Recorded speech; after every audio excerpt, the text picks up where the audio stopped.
이번 시간에는 홍역 백신을 어떻게 맞아야 하는지, 그리고 홍역 백신에 관한 은밀하고 살짝 화가 나는 뒷이야기를 들려드리도록 할게요. 일반적으로 예방접종 전 확인해야 하는 10가지 리스트를 공유드릴게요.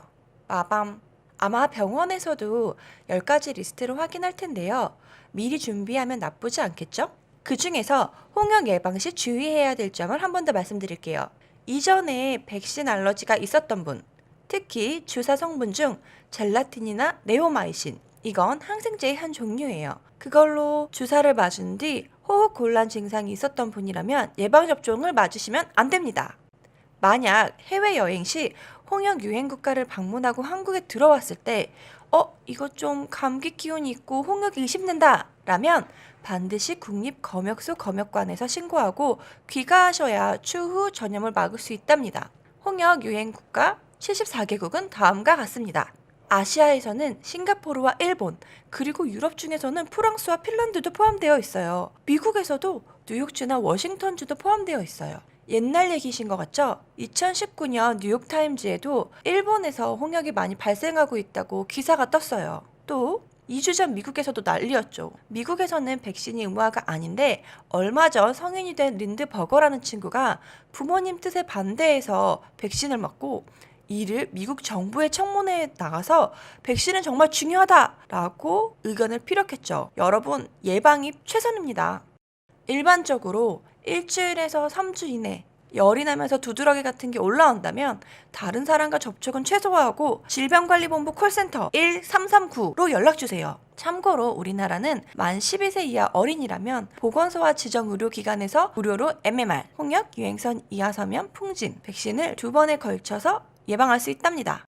또 다른 주의사항이라면 예방접종을 맞을 당시에 감기 기운이 있거나 열이 나는 경우에는 내 신체의 면역력이 떨어질 수도 있으니까 그날은 피해주시고, 만약에 임신 중이라면 홍역은 생백신이라서 뱃속의 아이에게 바이러스가 침투할 수도 있어요. 그러니까 금기!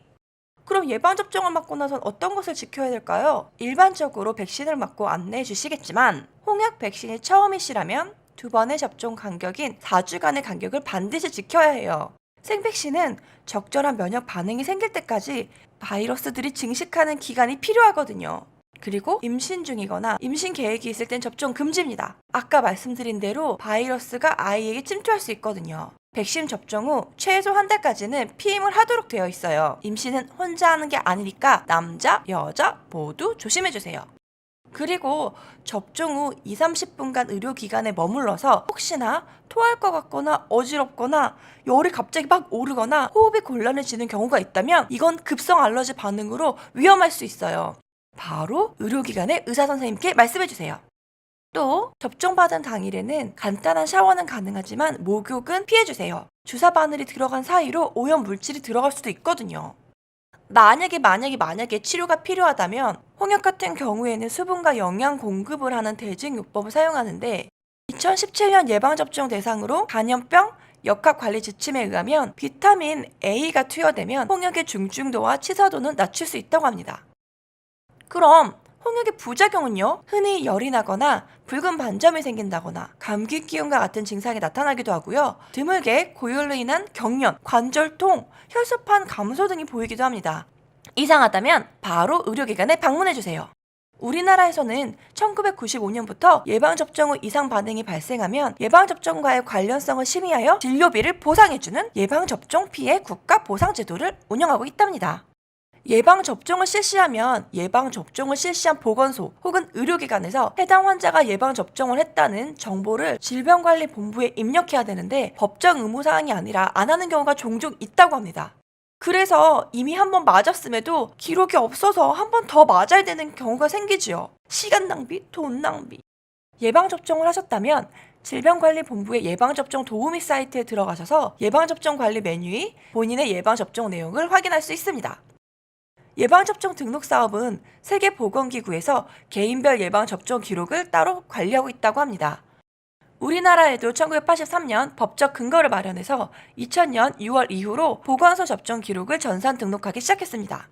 2002년부터 보건소 및 예방접종 시행 의료기관이 피접종자의 접종 기록을 관리할 수 있도록 했으니까 접종받고 나서 보건소나 의료기관에 꼭 기록을 등록해달라고 말해주세요. 만약에 안 그러면 다른 나라로 여행을 가거나 혹은 유학, 이민 갈 때 비자를 받아야 하는데 이때 주사를 또 맞아야 돼요. 이때 기록하는 것이 약의 라트 번호입니다. 의약품에 대해서는 약의 라트 번호라고 하는 제조 고유 번호가 있어서 만약에 약에 문제가 생기면 추적 조사가 가능합니다. 작년에 이슈가 있었던 고혈압 약의 경우에도 라트 번호를 추적해서 원료 물질이 문제가 있었는 걸 확인해서 문제가 있는 약들을 모두 회수할 수 있었죠. 이 내용이 유익하다면 구독 부탁드리고요. 이거 틀린 내용인데? 라고 하시면 거친 항의 댓글로 부탁드릴게요. 그럼 우리 또 만나요.